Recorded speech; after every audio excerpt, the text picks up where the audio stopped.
you. Yeah. First of all, I want to thank you all for coming. Let me tell you, when you're in a fight, when you're in the trenches, you can have no better friend than Bob Sutton.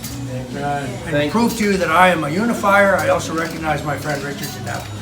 If I can bring these people together, all to support me, I'm grateful for all of it. I need unity right now. I need your support. The president needs your support.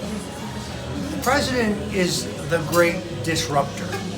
The president has challenged the Washington status quo, has challenged the two-party duopoly that has run this country into the ground.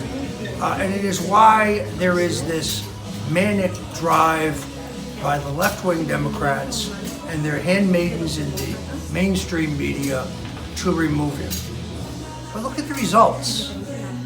6 million new jobs, 650,000 new manufacturing jobs, wage growth at the fastest pace in American history, unemployment at the lowest point in 50 years.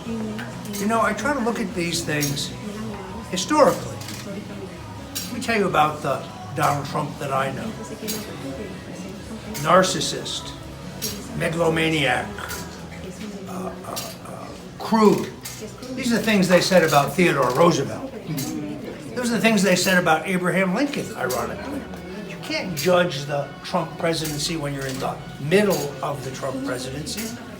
It's not possible. He will, in the end, be judged by results, and the results are there for all to see.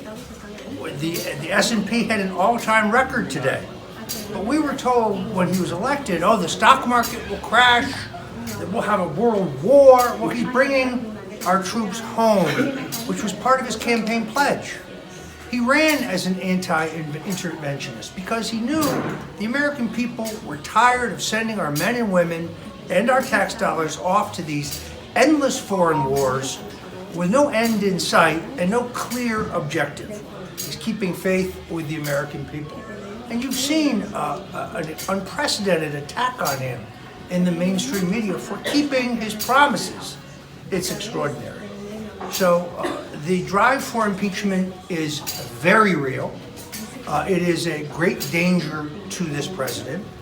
But the answer lies in those Republican members of the U.S. Senate, in the states where you have the president currently more popular than the senator. And as long as that remains true, I don't believe that they can muster a majority in the Senate for his removal, despite the fact that there is no evidence of any crime vis-a-vis Ukraine. Now, let me say a word about Mitt Romney. I saw the movie Willard the Rat. I don't know whether he's driven by jealousy, but a man does not run for the U.S. Senate in a state he does not live in to be the junior member of a legislative body when he's been in an executive position his entire life, unless he's trying to position himself for a campaign for president. Here's the problem. President Trump's approval rating among Republicans is higher than anything I saw under Ronald Reagan. I saw a Florida poll 2 weeks ago showed the president's approval rating among Florida Republicans at 94%. The best Reagan ever did was in the high 80s, and we thought that was extraordinary. So Mitt, there's no market, there's no vacuum, and there's no interest. You had 2 chances. We followed you down the road and you led us to defeat.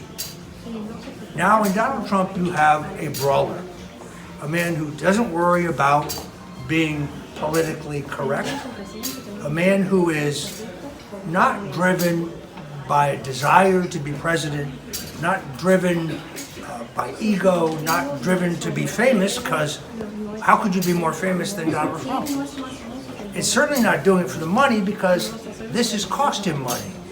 His net worth has dropped by $2.5 billion since he became president, because he's doing this not for himself, not because he wanted a bigger house or a bigger plane, not because he needed to burnish his brand. His brand was as burnished as it could be. He's doing it for us. I go back to an interview he gave to Oprah Winfrey some 20 years ago, where she said, "What about you, Donald? Would you ever run for public office? Do you think you'd ever run for president?" And he said, "No, I don't think so, unless things get so bad that I have no choice." Ladies and gentlemen, that time came in 2016.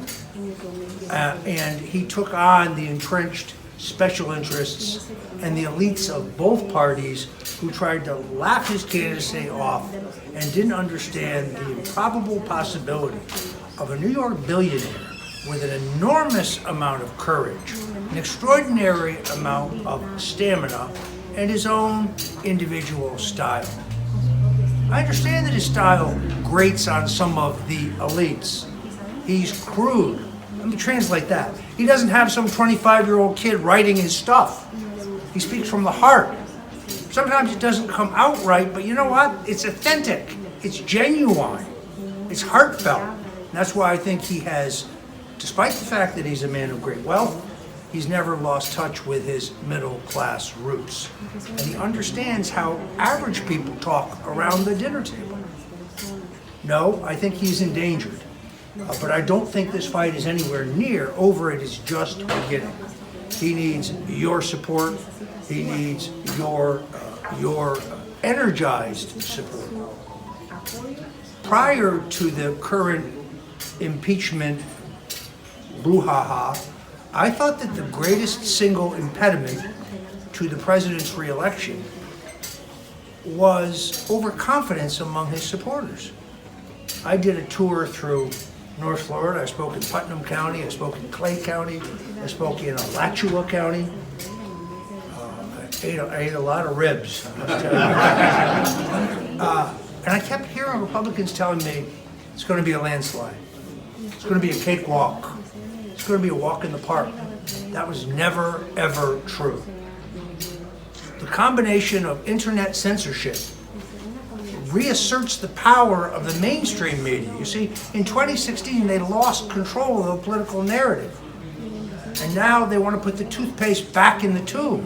They're seeking to regain the initiative and to close down the vibrant, robust alternative media that's based in the internet. Trump could never have been elected without that new medium, which is why you see conservatives and Republicans and libertarians and Trump supporters and non-liberals being censored by the big tech companies.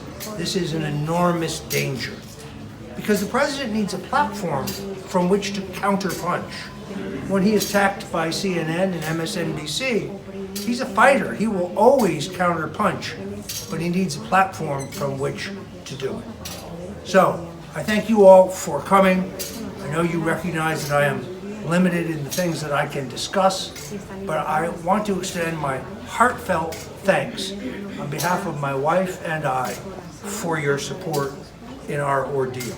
My wife would be with us tonight, but she has injured her knee. She has a torn meniscus. She may or may not require surgery. She's in a great deal of pain, but she asked me to extend her love and best wishes and appreciation to every one of you. In life, when you are in a crisis, you find out who your real friends are. You also find out who your real friends aren't. Well, let me say, everyone in this room is a true friend. Thank you, and God bless you.